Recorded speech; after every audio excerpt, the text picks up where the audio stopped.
When you try your best but you don't succeed. When you get what you want but not what you need.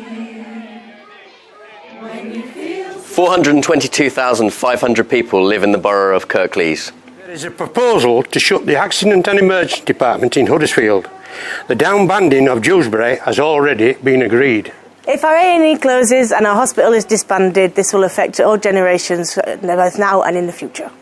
This is a film about our campaign. In 2016, a local man set up a Facebook campaign to raise awareness about the potential closures of our A&E. The response from the public was fantastic. On 27th of January 2016, our campaign was born out of a public meeting in Huddersfield. On the 27th of February 2016, Huddersfield took to the streets protesting about the closures. Between 8,000 and 10,000 people marched. Since then, we have relentlessly campaigned and fundraised. We have a solicitor challenging the proposal. We've lobbied the council, the CCGs, our MP. We have attended public meetings and consultations. We've had lots of fun events. Fun Day Sunday, Picture to Home event and medium nights. We've attended summer fairs, galas, shows, you name it, we've had a stall there. We've leafleted local villages, the town centre, come rain or shine. Done sponsors, walks and runs, all to raise our profile.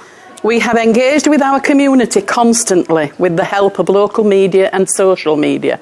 We have joined force with other local campaign groups across our town, CK999, Huddersfield, Keep Our NHS Public and NHS Detective, to name a few. We have joined forces with campaign groups across the country, marching in London, rubbing shoulders with celebrities and getting on News at 10 along with 250,000 other people. We are part of health campaigns together. Our voices should not be isolated. Our local crisis is part of the biggest national crisis the NHS has ever seen. We are not a splinter group. We are the official hands-off HRI group. Everyone that stands here today has been here from the start. Our name is the same. Our bank account is the same. Our aim is the same. Why did you get involved in the campaign? I got involved because they just announced cuts to my surgery at Slathwaite of 44%, and me and some other patients had just set up a campaign group, and then the CCG dropped the bombshell about HRI. And when I read about care closer to home, it just didn't make sense with what they were doing to my surgery. So I immediately knew I had to get involved. And I've been proud to say I've been involved in it ever since. Well, I got involved as a nurse for the future of my patients, and also as a mother. I want our NHS and I want our hospitals. And I got involved because I can't imagine Huddersfield without an A&E the size of Huddersfield. I got involved because I'd had some involvement in the campaign to stop them closing maternity services in Huddersfield. And I've seen what's happened to maternity services since then once they moved to Calderdale. And I feel so strongly about the hospital in Huddersfield that I had to do more than I did for maternity services, which was just march and sign petitions. So that's when I decided to get more heavily involved in this campaign, because this town deserves and needs a fully functioning hospital. Yeah, totally agree with that. Yeah, it does. And it's not just about A&E, it's about acute services and about community-based services and about all of the NHS, not just about A&E. Why do you feel so strongly? Well, I feel strongly about it because I couldn't believe what I was hearing. That they were going to close not just our A&E, but the infirmary. Knock it down and build a smaller one. I've never done anything like this in my life before, but they can't. We can't just sit back and let them do this. We've got to fight it. Yeah, this town needs its own hospital, fully functioning, with an A&E, with all the emergency services and acute services. I don't want to have to travel to Halifax in an emergency when it takes so long to get there. Bypassing the door of Huddersfield Royal Infirmary is just not acceptable. The reason I feel so strongly is because the current situation is just a disgrace. What we're being told is that a population area of over 420,000 people cannot afford the current level of hospital beds, it can't afford A&E, it can't afford acute services. The country of Iceland has got a population of less than 300,000, and what we're being told is that in the 6th or 7th largest economy on the entire planet, a population area that is way bigger than Iceland, and actually nearly the size of the city of Bristol, cannot afford these hospital services. It's rubbish. What do you think will happen if these plans go ahead? People will die, is the short version. We can't afford to travel over to Halifax. The traffic is a nightmare. There's not enough services over there, even if we do get over there. So the short version is people will die, and I'm not up for that. Me either, I agree, people will die. We just don't know what will happen. That is the scary thing. We don't know whether we are going to have to be visiting our relatives every day over in Halifax if the acute services get moved, and I'm not really up for that either. A lot of people don't drive and are relying on ambulance services, which we know are already stretched. So yeah, it's a difficult situation. Especially for children. Yeah. How do you think we can bring about change? I think we can bring about change by working with other groups across the country who are also campaigning. I think we need to raise public awareness of the problems that each county is going through, and by doing that we can force change in the government's policy. What is good about our campaign? The campaign is good because a multitude of people have got together, regardless of their political differences, and are working together to try and defeat the CCG. The campaign is good because you're helping save a hospital that can help save you. I think the campaign's good because the people who are involved now have all become friends, and we have had us fall out, we've got over them, and now we should go forward, looking forward to keeping our hospital at Huddersfield, Halifax and Dewsbury, and our own NHS. Are you politically motivated? Never been politically motivated about anything in my life, and at 68 years old this campaign was so important that I felt I had to be a part of it and join with everyone else that are fighting for the same things. I wasn't politically motivated either up until 2 years ago when I got sick and I was off work, and I started doing a little bit of research and watching politics on the TV, Question Time, Prime Minister's questions, and I got interested in the closure of my hospital when that came up, and I realised that the government had put the decision onto the local CCG panel, and so yes, I am politically motivated, but I just vote Labour, that's all. I'm not politically motivated. I've been a tactical voter, voting for who I feel does best for our community and not just for a certain few. I feel that we're doing the right thing, fighting for our hospital. Christine dragged me along to my first meeting. Didn't know what I was in for. It was quite a shock. And I have to say, it's one of the best things I've ever done. When I started the Goka group, which was in the very beginning it started, the first thing I said was to people, this is non-political.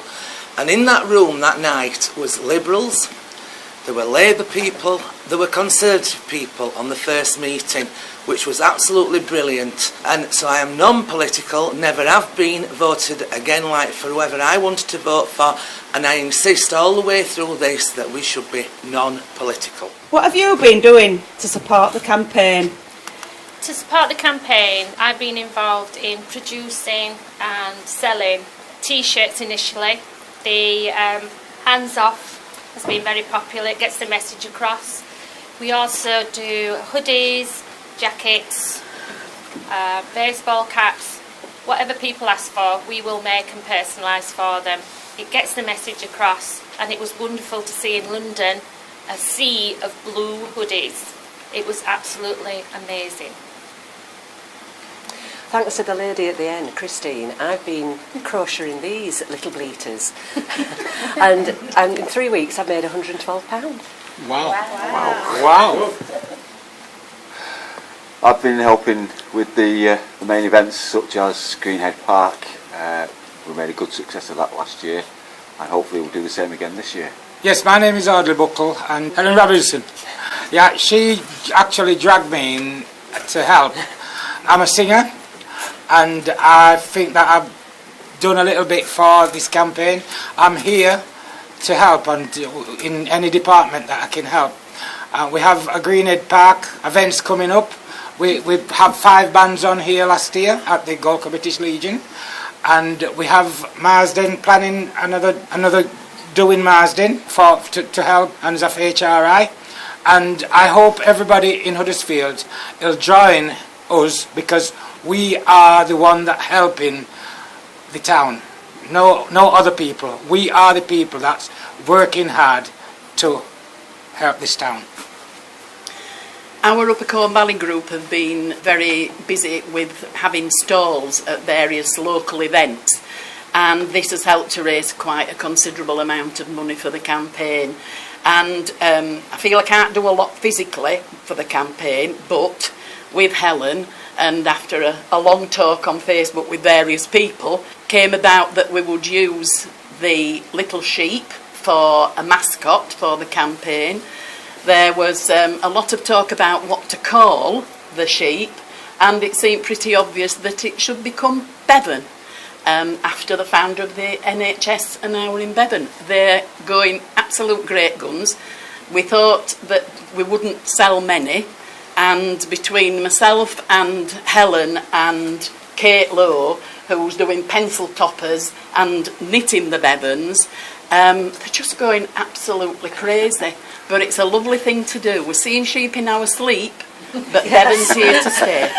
I'm Natalie Ratcliffe. I'm currently the campaign secretary. And I'm Christina George, and I'm currently chair of Legal and Finance Group. We felt we needed a bit of a serious part to our film, just to talk about some of the issues.